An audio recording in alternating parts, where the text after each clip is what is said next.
Assalamualaikum warahmatullahi wabarakatuh. Perkenalkan, nama saya Hana Harsi Afsari, MBH 4, peserta Laksa PNS Angkatan 14, instansi SMP Negeri 5 Bandung.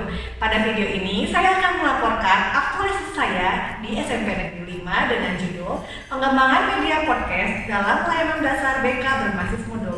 Selamat menyaksikan. Assalamualaikum warahmatullahi wabarakatuh. Pada kesempatan kali ini, saya akan memaparkan laporan pelaksanaan aktualisasi pengembangan media podcast dalam layanan dasar BK berbasis modul di SMP Negeri 5 Bandung. Nama saya Hana Harsi Aksari, MDH 4, bekerja sebagai guru bimbingan dan konseling di SMP Negeri 5. Pada laporan pelaksanaan aktualisasi, terdapat 5 bab. Bab 1 sampai dengan 3 telah dipaparkan pada seminar rancangan aktualisasi. Pada kesempatan ini, saya akan memaparkan mengenai capaian kegiatan aktualisasi saya di SMP Negeri 5. A.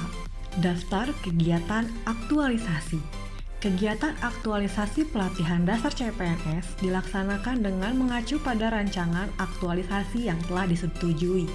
4 kegiatan utama dalam pelaksanaan aktualisasi saya yaitu yang pertama adalah berkonsultasi dengan mentor terkait rancangan aktualisasi. Yang kedua, melakukan kajian ketentuan teknis pembuatan podcast. Yang ketiga, membuat dan mempublikasikan podcast.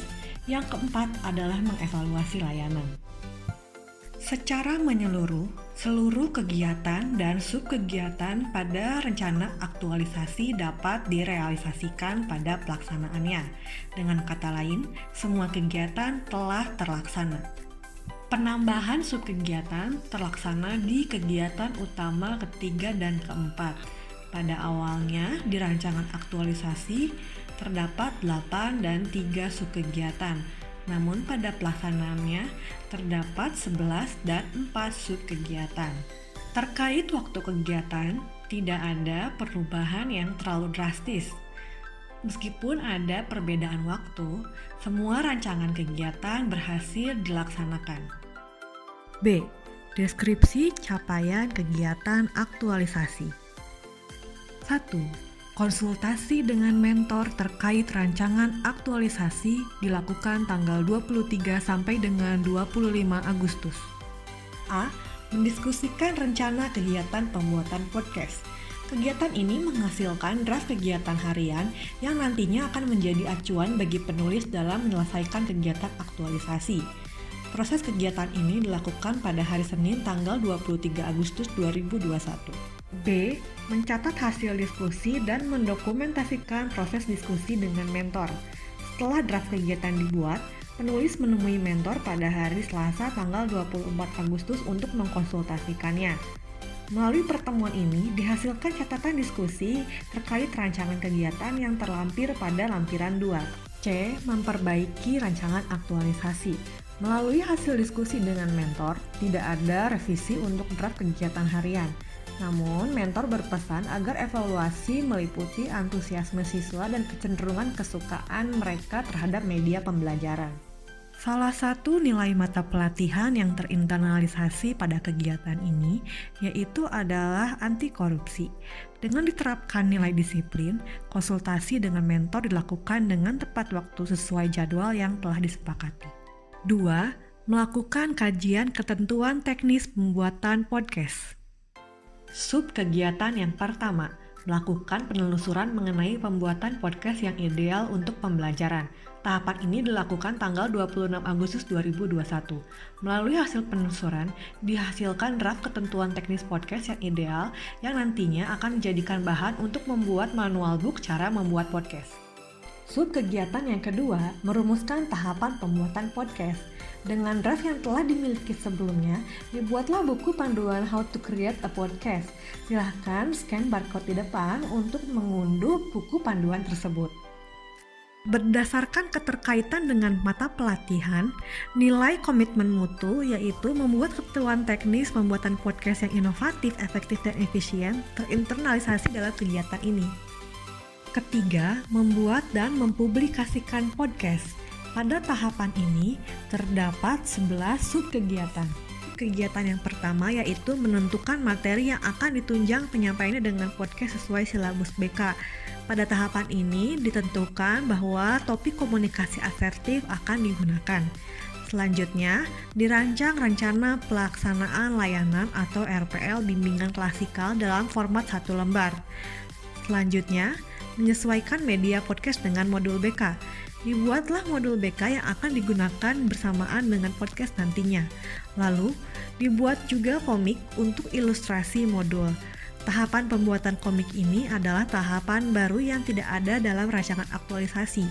Tahapan ini dilakukan agar modul semakin menarik.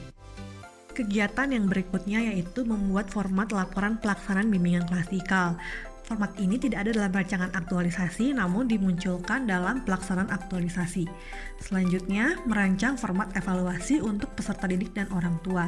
Dalam tahapan ini dihasilkan angket untuk siswa dan orang tua murid. Lalu, membuat podcast berdasarkan ketentuan tahapan teknis dalam manual book yang sebelumnya telah dibuat. Pada tahapan ini ditentukan konsep podcast hingga art cover dan juga hosting platform untuk publikasi. Selanjutnya yaitu meminta saran kepada mentor dan rekan sejawat. Pada tahapan ini dilakukan konsultasi mengenai konsep podcast, modul, format laporan, dan format evaluasi. Subkegiatan berikutnya yaitu melakukan revisi sesuai saran dari mentor dan rekan sejawat. Pada tahapan ini dihasilkan modul BK yang terupdate. Selanjutnya memasukkan angkat evaluasi ke dalam bentuk Google Form. Tahapan ini tidak ada dalam rancangan aktualisasi, namun kini dimunculkan. Selanjutnya, melaksanakan layanan bimbingan klasikal menggunakan media podcast. Pelaksanaan layanan bimbingan klasikal dilakukan pada hari Kamis 30 September, lebih awal 1 hari dari yang direncanakan karena perubahan jadwal kegiatan belajar mengajar sejak adanya pertemuan tatap muka terbatas atau PTMT. Layanan bimbingan klasikal yang sebelumnya dijadwalkan hari Jumat pukul 9.15 berubah menjadi hari Kamis pukul 14.30. Namun tidak ada kendala yang berarti akibat dari perubahan ini. Salah satu nilai dasar ASN yang terinternalisasi dalam tahapan ini yaitu komitmen mutu. Pembuatan podcast bertujuan untuk memberikan media pembelajaran berbasis modul yang efektif dan efisien.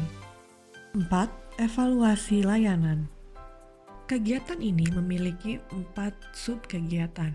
Yang pertama, meminta feedback pelaksanaan layanan bimbingan klasikal kepada peserta didik dan orang tua melalui Google Form yang sebelumnya telah dibuat.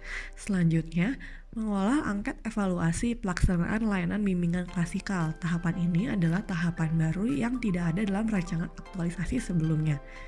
Yang ketiga, membuat pelaporan pelaksanaan layanan bimbingan klasikal dengan media podcast. Yang keempat, mengkonsultasikan hasil pelaksanaan layanan bimbingan klasikal kepada mentor dan rekan sejawat. Salah satu nilai dasar yang terinternalisasi pada tahapan ini yaitu akuntabilitas. Pelaksanaan kegiatan publikasi podcast dan pelaksanaan BK klasikal ditanjuti dengan penuh tanggung jawab dan tercatat baik dalam tulisan maupun dokumentasi dan dilaporkan pelaksanaannya kepada atasan. Setelah seluruh rangkaian kegiatan dilakukan, terdapat kondisi sebelum dan sesudah aktualisasi. Sebelumnya, belum optimal internalisasi nilai-nilai dasar ASN dikarenakan sebelumnya penulis tidak memiliki pengetahuan mengenai apa yang dimaksud dengan nilai-nilai dasar ASN. Penulis menilai diri sendiri internalisasi nilai dasar ASN ini berkisar pada skor 6,5. Sedangkan setelah aktualisasi, skornya menjadi 9. Dikarenakan penulis menyadari dan menghayati bahwa penerapan nilai-nilai ASN dapat dilaksanakan dalam kehidupan sehari-hari maupun saat bertugas di instansi. Selanjutnya, sebelumnya media layanan bimbingan klasikal tidak bervariatif didominasi oleh PowerPoint dan video YouTube. Namun setelah aktualisasi, terdapat tambahan variasi media kegiatan layanan bimbingan klasikal. Selanjutnya, materi layanan BK perlu disimak langsung oleh peserta didik dengan visualisasi, sehingga peserta didik tidak bisa beriringan dengan membaca modul. Namun setelah kegiatan, peserta didik dapat mendengarkan materi layanan BK kapan saja dan di mana saja, termasuk sambil membaca dan mengisi aktivitas pembelajaran pada modul. Selanjutnya, peserta didik dengan kuota yang terbatas tidak dapat mengikuti Zoom atau menonton video dan mengikuti pembelajaran sebelumnya. Namun, setelah kegiatan ini, peserta didik tidak membutuhkan perangkat yang terlalu bagus dan kuota yang sangat banyak, namun tetap dapat mengikuti pembelajaran. Selanjutnya, pada sebelumnya guru BK belum secara mandiri membuat media layanan. Saat ini, guru BK telah dapat secara mandiri membuat media pembelajaran dengan waktu yang cukup singkat, biaya yang murah, dan pembuatan yang tidak rumit namun tetap menarik bagi peserta didik. Faktor penghambat kegiatan aktualisasi. Faktor penghambat yang diantisipasi dalam perancangan aktualisasi secara garis besar tidak terjadi, melainkan terdapat faktor baru yang muncul. Yang pertama, keikutsertaan peserta didik dalam layanan bimbingan klasika belum maksimal. Faktor kuota masih menjadi alasan bagi peserta didik karena memang sama sekali tidak mampu mengikuti PJJ dan saat ini lebih mengandalkan kegiatan PTMT. Sementara BK tidak memiliki jam khusus ke kelas saat PTMT. Kedua, terbatasnya alat yang digunakan untuk membuat podcast sehingga membuat audio dirasa masih kurang jelas oleh peserta didik. Misalnya, proses rekaman yang hanya menggunakan HP. Kualitas konten akan lebih baik jika menggunakan mikrofon dengan kualitas yang baik. Selanjutnya, perubahan jadwal mata pelajaran PJJBK lebih cepat 1 hari dari jadwal, berimbas pada keterlambatan upload konten di Spotify. Karena proses upload konten ke Spotify memerlukan waktu lebih lama dari perkiraan karena adanya proses pengecekan plagiarisme terlebih dahulu oleh pihak Spotify. Proses pengecekan plagiarisme ini memakan waktu lebih dari 6 jam. Oleh karena itu, untuk mengantisipasinya, sebelumnya podcast dikirimkan dalam bentuk audio terlebih dahulu di WhatsApp dan layanan streaming lain seperti Anchor terlebih dahulu. Namun, setelahnya Spotify dapat dikirimkan. Pelaksanaan kegiatan aktualisasi memiliki beberapa manfaat. Yang pertama adalah wadah internalisasi nilai dasar ASN. Nilai yang telah diimplementasikan diharapkan akan terus terinternalisasi menjadi suatu kebiasaan atau habituasi.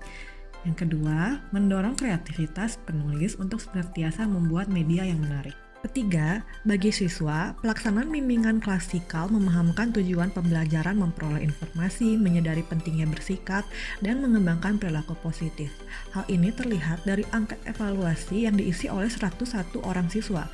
Diketahui bahwa 96 orang menilai pelaksanaan bimbingan klasikal dilaksanakan dengan baik, 4 orang menilai cukup baik, dan 1 orang menilai kurang baik. Sedangkan penggunaan media podcast sebagai media layanan bimbingan klasikal dinilai 85 orang siswa baik, 16 orang siswa cukup baik, dan tidak ada siswa yang menilai kurang baik. Hasil tersebut menunjukkan bahwa podcast menurut sebagian besar siswa audionya terdengar jelas, kata atau tata bahasanya mudah dipahami, pembawaan host dan suasana podcastnya menarik, serta isi podcast sesuai dengan materi pada modul.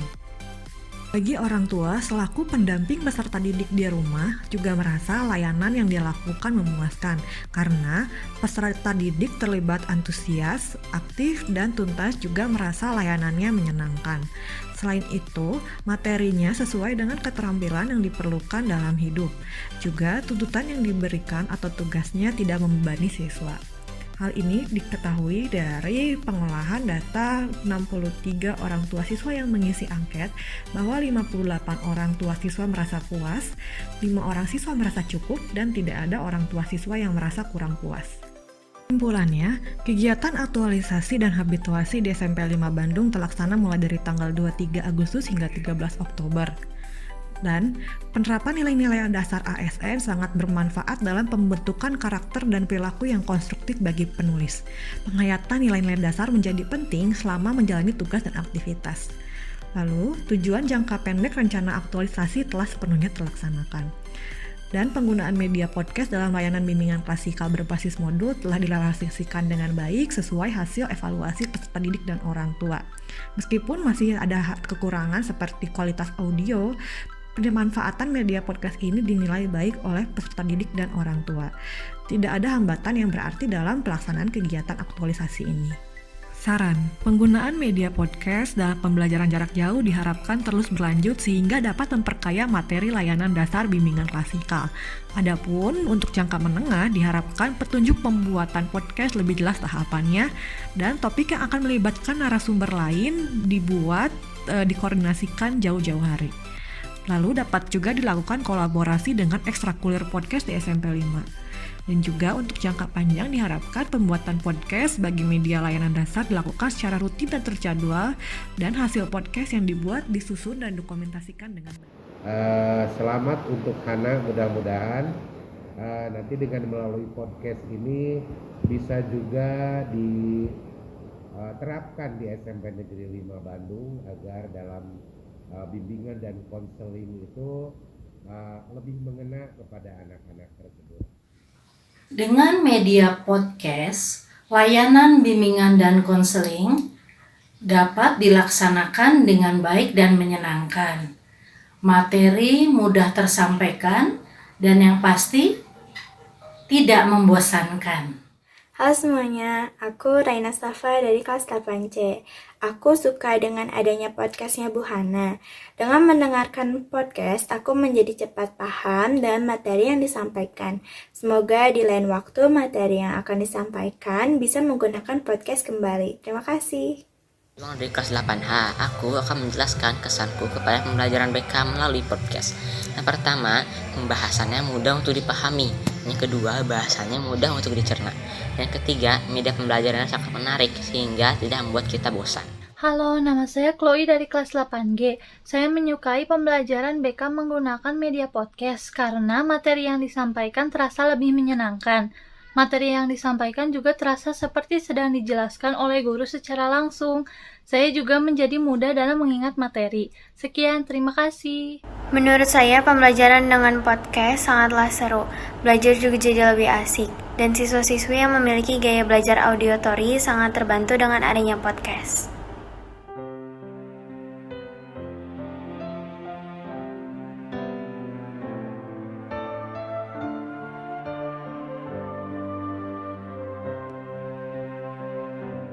Kami